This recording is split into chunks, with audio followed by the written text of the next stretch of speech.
A sua força está na sua fé. Tem fé, tem força.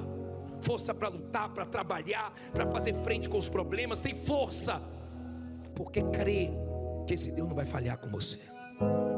Você acha que o Deus que tirou Daniel da cova, que o Deus que tirou José da prisão, o Deus que tirou Jeremias do fundo do poço, você acha que esse Deus não pode tirar você dessa situação? Tire essas coisas da sua cabeça. Eu já fui preso, eu tenho um nome sujo, como é que minha vida vai mudar? Ninguém vai abrir a porta para mim. Deus abre a porta para você. Quem está colocando essas coisas na sua cabeça é o diabo, é o mal, para você voltar para a vida errada. Porque com o nome sujo ou com o nome limpo, Deus vai te honrar, se você se voltar para Ele. Deus é Deus.